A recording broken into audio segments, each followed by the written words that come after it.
할렐루야! 우리 주 예수 그리스도의 이름으로 교우 여러분 가정에 문안드립니다. 오늘은 성서일과 부활절 제6주 어버이 주일입니다. 성서일과는 교회력을 따르지만 국내 절기와는 조금 맞지 않는 부분이 있죠. 보통 다른 교회들은 어버이 주일로 지켜서 어버이 주일과 관련한 말씀이 전해질 텐데요. 저희는 그와는 무관하게 성서일과 본문을 중심으로 말씀을 전하도록 하겠습니다. 오늘 말씀의 제목은 벽입니다. 성경은 사도행전 10장 44절에서 48절, 시편 98편, 요한일서 5장 1절에서 6절, 요한복음 15장 9절에서 17절의 말씀이 되겠습니다. 로마의 백부장이었던 고넬료가 복음을 받아들이고 세례를 받고서 그들은 방언을 받았습니다.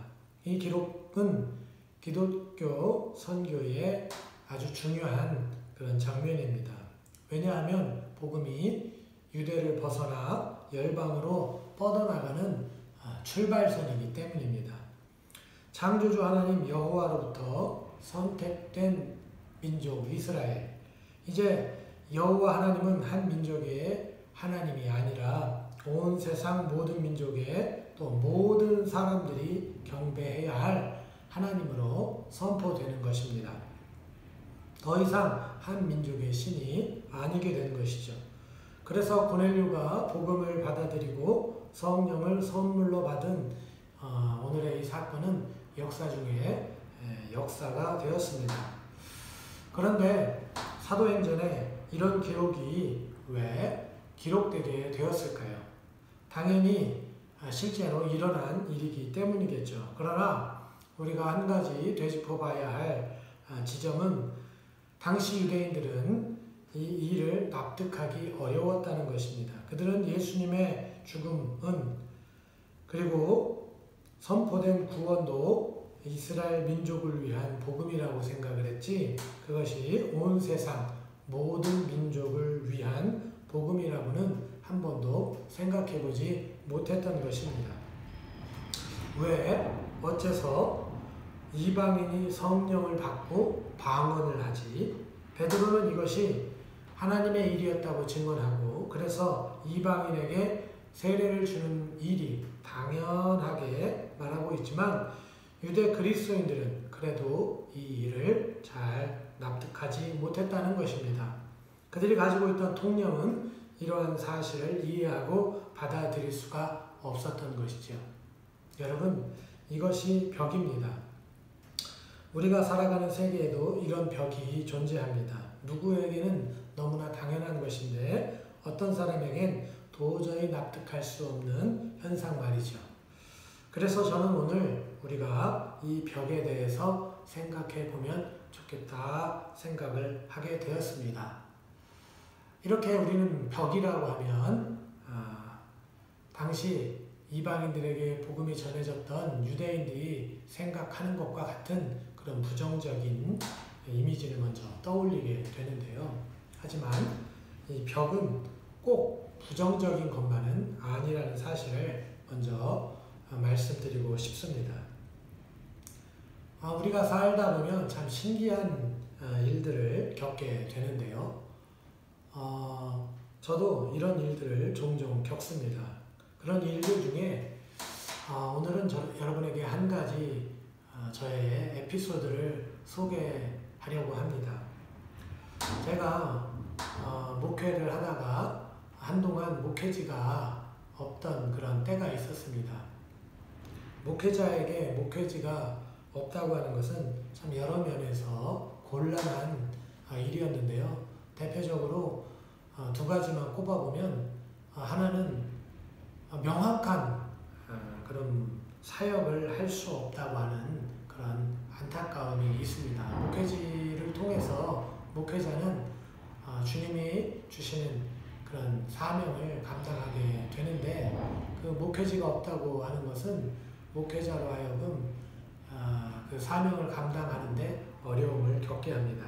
그리고 두 번째는 수입이 없다는 거죠. 생계에 어려움을 겪는다는 겁니다. 목회지가 없을 때 참 생계 수입이 없어서 어려움을 겪던 지난날이 생각이 됩니다. 그런데 목회를 시작하고 나니까 정말 여기저기서 생각지도 못했던 그런 도움의 손길들이 이어졌던 그런 때가 있었는데, 오늘 제가 여러분에게 그 목회지가 없던 때를 이야기하는 것은 목회를 시작하고 났더니 도움의 손길이, 정말 놀라운 도움의 손길이 이어졌었다고 하는 그런 이야기를 드리려고 하는 것이 아닙니다. 목회지가 없었을 때 저는 기도원에도 가고 또 여러 지인들을 만나러 다니기도 했는데요. 그러던 중에 동두천에 있는 후배 목사님을 만나러 가게 되었습니다. 오랜만에 반가운 후배 목사님을 만나기 위해서 동두천까지 향했던 것이죠.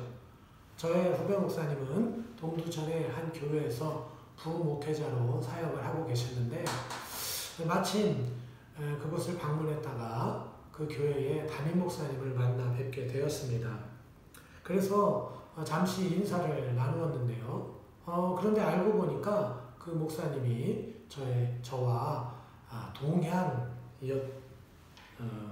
분이셨던 것을 알게 되었습니다. 그것도 저의 고향집 바로 옆 동네에 사시던 분인 것을 알게 되었던 것이죠. 그랬더니 그 목사님께서 저를 무척 반가워해 주시는 것입니다. 그동안 그분에 대한 이야기를 제가 들어왔던 것도 아니고, 또 그런 목사님이 저희 옆 동네에 그런 목사님이 계시다고 하는 것도 알고 있었던 것도 아닌데, 그저 동향이라는 이유만으로 저를 무척 반가워해 주셨습니다. 그리고 멀리 동두천까지 왔으니 이곳에서 하룻밤 묵고 가라고 좋은 방도 잡아주시고 참 많은 부분을 신경 써 주셨던 그 일이 생각이 납니다.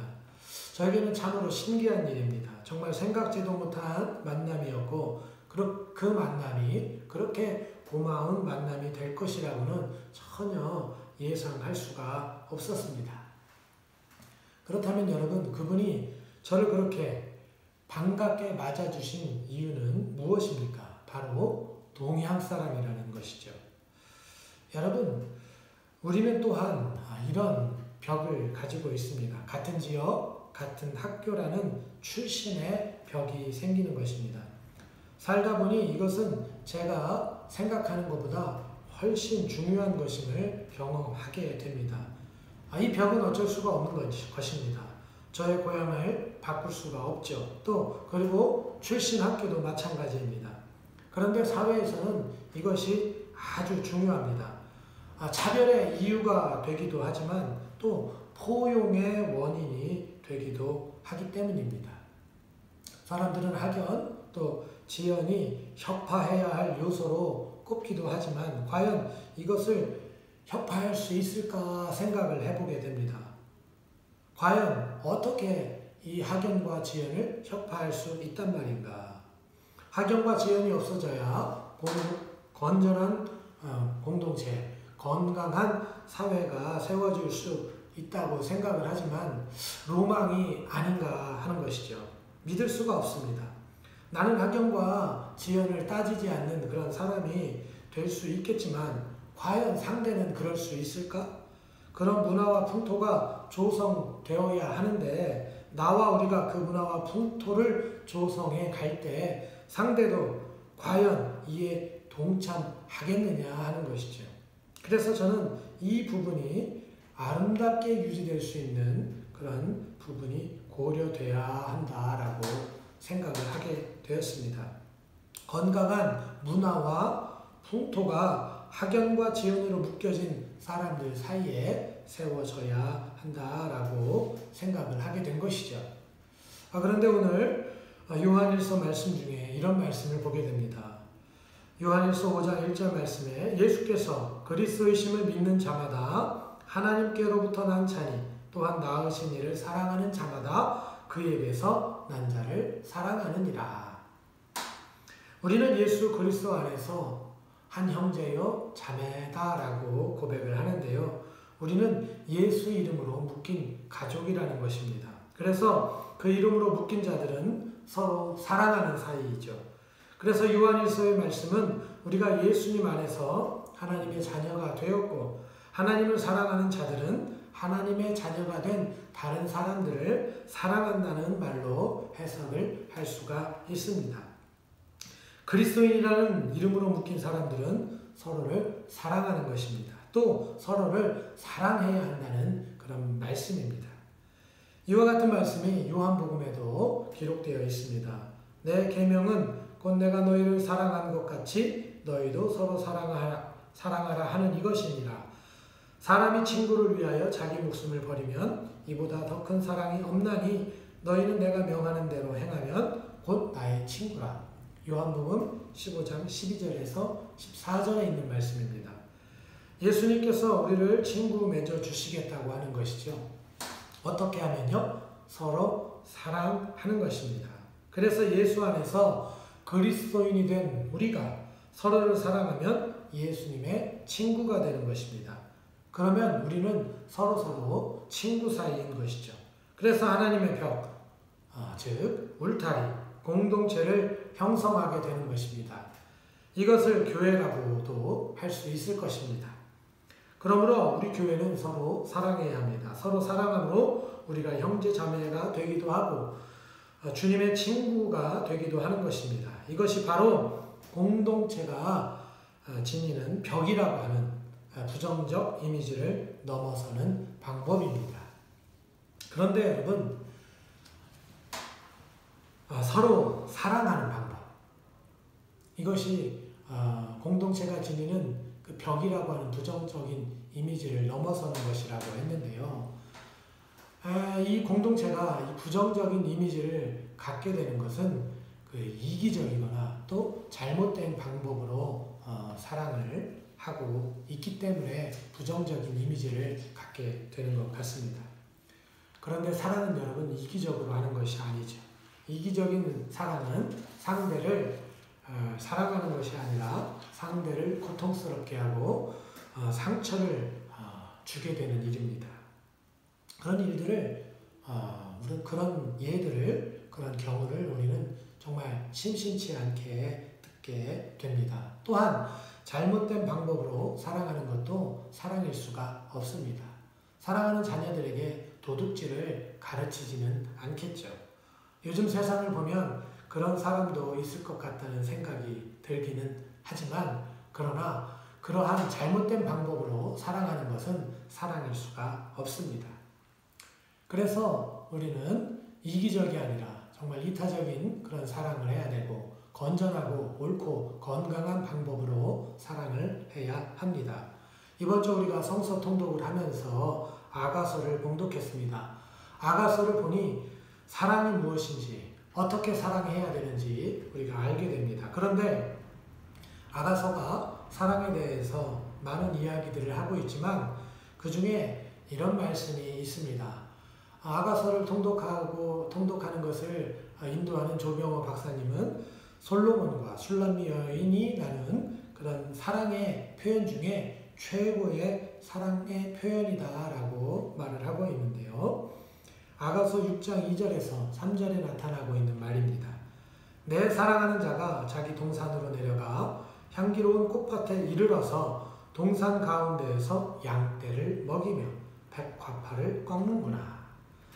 나는 내 사랑하는 자에게 속하였고 내 사랑하는 자는 내게 속하였으며 그가 백합화 가운데에서 그 양떼를 먹이는도다. 나는 내 사랑하는 자에게 속하였고 내 사랑하는 자는 내게 속하였으며 라는 것이죠. 예수님께서도 아버지께서 나를 사랑하신 것 같이 나도 너희를 사랑하였으니 나의 사랑 안에 거하라 라고 말씀하고 있습니다. 내게 속하라는 것입니다. 우리는 주님께 속해야 하는 것이죠. 주님의 사랑 안에 거해야 하는 것입니다. 이것은 주님의 사랑을 본받고 주님처럼 사랑의 열매를 맺어야 한다는 말씀입니다. 주님의 사랑은 이기적이지 않고 또 잘못된 방법으로 사랑하는 것이 아니라 정말 온 인류를 품을 수 있는 정말 이타적이고 건전하고 건강하고 또 정말 수준 높은 정말 우리 인간으로서는 도달하기 어려운 그런 멋지고 아름다운 사랑을 하시고 계신 것입니다. 그리스도인의 공동체는 사랑하는 공동체입니다. 이것은 부정적인 벽을 세우는 교회 울타리를 만들어서 세상과 단절되는 것이 아닙니다. 교회가 세운 담으로 세상이 교회를 이해하지 못하게 만드는 것도 아니죠. 세상이 부러워하고 세상이 그리워하고 기대하는 공동체를 만드는 것입니다. 그런데 오늘 교회는 세상과 단절되고 있는 것 같습니다. 교회는 부정적인 벽을 세우고 있습니다. 세상 사람들이 여러분 이해하지 못하는 것은 당연할 수도 있겠죠. 그렇다고 해서 세상이 부러워하고 그리워하고 기대하는 것도 되지 못하고 있습니다. 그저 서로 교회 안에서 잘난 맛에 사는 공동체로 비춰지고 있는 것입니다. 여러분 생각해 보십시오. 교회 공동체는 교회 안에 있는 사람들이 빛나서 정말 아름다운 것이 아닙니다. 주님이 지신 십자가와 가치로 빛이 나는 것이 교회입니다. 우리는 이것을 착각해서는 안 되는 것입니다. 교회는 주님 때문에 빛이 나는 것인데 교회 공동체에 속해 있기 때문에 자신들이 빛난다고 생각해서는 안 된다는 말씀입니다. 그렇다면 우리가 빛나는 것이 아니라 여러분 우리는 주님이 빛나도록 해야 합니다. 우리를 앞세워 우리가 빛나는 것이 아니라 주님이 드러나도록 해야 하는 것입니다. 주님이 드러나지 않고 우리가 드러나고 교회가 드러나는 일들은 모두 우리가 심각하게 돌아봐야 하는 일들인 것입니다. 너희가 나를 택한 것이 아니요 내가 너희를 택하여 세웠나니 이는 너희로 가서 열매를 맺게 하고 또 이 열매가 항상 있게 하여. 요한복음 15장 16절의 말씀입니다. 주님께서 우리를 택하시고 세워주시고 교회가 되게 하신 것이죠. 그런데 사람들은 자신이 교회를 세웠다고 생각하는 것 같습니다. 아닙니다. 교회가 세워진 것은 주님의 은혜입니다. 주님이 하신 일입니다. 우리는 이것을 똑바로 알아야 합니다. 이것을 모르고 자신들이 교회를 세웠다고 생각을 하게 되면 자신들이 세운 그 교회를 지키려다가 어느새 세상과 단절되는 벽을 세우게 되는 것입니다. 이런 벽으로 둘러싸인 공동체는 세상과 소통할 수 없고 세상과 정말 소통하고 교제할 수 없는 막힌 담을 세우게 되는 것입니다. 사랑하는 성도 여러분, 벽은 그 안에 있는 사람들을 보호합니다. 왜냐하면 벽 밖에는 위험한 일들이 너무나 많이 있기 때문입니다. 그래서 예로부터 사람들은 성을 쌓고 그 안에 모여 살았습니다. 그래서 성 밖보다는 성 안이 훨씬 안전했습니다. 그래서 우리가 그리스도인 공동체가 된다고 하는 것은, 교회를 이룬다고 하는 것은 우리 자신이 보호받는 일입니다. 교회 밖에 있는 위험한 요소들로부터 우리를 보호하기 때문입니다. 이단이라고 하는 위험한 요소, 세상에 수없이 많은 부정적인 사상과 철학, 가르침으로부터 우리를 보호하는 일입니다. 그러나 우리는 또한 이 벽이 좋다고 해서 여기에 갇혀 있어서는 안 됩니다. 왜냐하면 하나님의 일하심에 대해서 편협해지기 때문입니다. 하나님은 교회 안에서만 역사하는 것이 아니라 세상 가운데서 역사하는 하나님이시기 때문입니다. 로마의 백부장 고넬료에게 일어난 일이 그러했습니다. 고넬료는 이방인이었습니다. 그리고 로마의 군인이었습니다. 이스라엘 사람들 입장에서는 달가운 사람이 아니었습니다. 그래서 이때 유대 그리스도인들은 고넬료가 복음을 받아들이고 성령을 받고 방언을 말한 이 현상을 잘 이해하지 못했습니다. 그렇기 때문에 사도행전은 이 현상을 이해시키기 위해서 기록하고 있는 것입니다. 당시에 그리스도인들 사이에서 일어난 일이 여러분 왜 이뿐이었겠습니까? 유대인들 사이에 복음을 전하다 일어난 일들이 정말 아름다운 일들이 한두 가지가 아니었겠죠. 그러나 사도행전의 저자 누가는 이 이야기를 중요하게 언급하고 있는 것입니다. 복음이 예수님의 말씀처럼 온 유대와 사마리아와 땅끝까지 전해지고 있다는 말씀을 전하기 위해서입니다. 하나님의 택한 백성 이스라엘을 넘어 온 세계로 하나님의 택하신 자가 확장되고 있다는 말씀인 것이죠. 그러므로 주님의 피로 세우신 교회는 교회의 벽을 서로 사랑함으로 공고히 하되 세상 가운데 역사하시는 하나님의 일하심을 눈여겨봐야 합니다. 단순히 교회라는 울타리를 지키기에 급급하지 말고 오늘 우리가 깨달아야 할 것들을 깨달아야 하는 것입니다. 사랑하는 교우 여러분, 교회가 세워졌다고 하는 것은 벽이 세워졌다고 하는 의미일 것입니다. 우리들의 울타리가 만들어진 것이죠. 이 울타리를 통해서 우리는 세상으로부터 보호를 받고 있습니다. 그래서 우리는 교회의 보호 속에서 서로의 정체성을 확인하고 주님처럼 서로 사랑하는 지체들이 되어야 합니다. 서로 사랑함으로 주님 안에 거하고 있음을 드러내야 합니다. 그런데 중요한 점은 이런 사람들이 하나님께로부터 난 자들이 되고 세상을 이긴다는 것입니다. 그러므로 여러분, 우리는 새 속에 물들지 않되 그리스도의 사랑 안에 거하면서 서로 사랑하기를 그치지 않는 우리의 복된 모임이 되기를 기도해야 할 것입니다. 편협한 이기주의를 넘고 그리스도의 온전한 사랑을 증거하는 또 전하는 축복의 모임이 되기를 예수님의 이름으로 축원드립니다.